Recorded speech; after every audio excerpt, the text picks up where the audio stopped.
On Blue Brick Lane, every house number is alive. They're not nailed down tight. On moonlit nights, they flutter.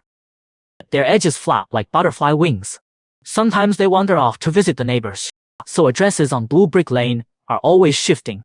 Yesterday's number 3 might be number 7 today. The mailman delivers by reading each number's personality. The proud number 1 stands tall and the shy number 9 always hides its round part. The numbers are looked after by an old man with bad knees. His toolbox holds mood stabilizers for the numbers. He dabs calming blue paint on the anxious number 3. He wipes away the extra shine from the overexcited number 8. But this spring, all the house numbers lost their spark. They stopped moving. Their edges curled up like dying petals.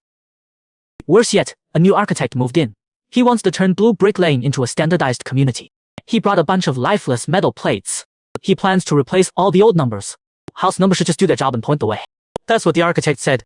The replacement started at the end of the lane. Every time a metal plate went up, that house lost a color.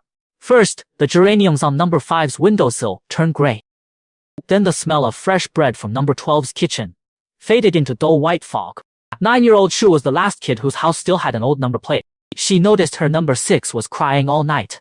Its tears spread across the wood like tiny ripples. We're scared of being forgotten. Number 6 sobbed. If we can't move, no one will remember our favorite spot to watch the moon. The next day, they were coming for Shu's house number. When the architect raised his hammer, Shu pulled out all the old house numbers. She'd gathered them from the neighbors overnight. 23 tired old numbers crowded in her apron pockets. She dumped them all onto the cobblestones in the middle of the lane. The architect watched in shock as the numbers moved one last time. They didn't go back to their doors. They formed a spiral. Number 1 on the outside, number 8 at the center. All the numbers spun in a strange rhythm. Slowly, they revealed a map, the true map of Blue Brick Lane. Behind each door wasn't just a room. It was an entire world. Number 5's door opened onto a little forest. That's why it had geraniums. Inside number 12 lived a warm sun that baked bread forever. The architect's hand dropped to his side. The metal replacement plate in his pocket jumped out on its own. It skittered across the cobblestones and joined the spinning dance. Even more amazing, it started learning to curve its edges. Turns out it could move. It just had never been invited.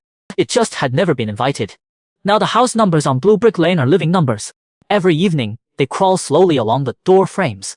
They're looking for the best spot to watch the sunset.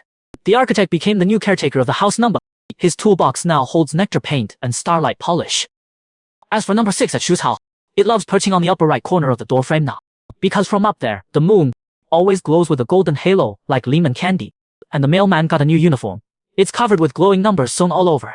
When he passes by, every house number on the lane trembles softly, like they're waving to an old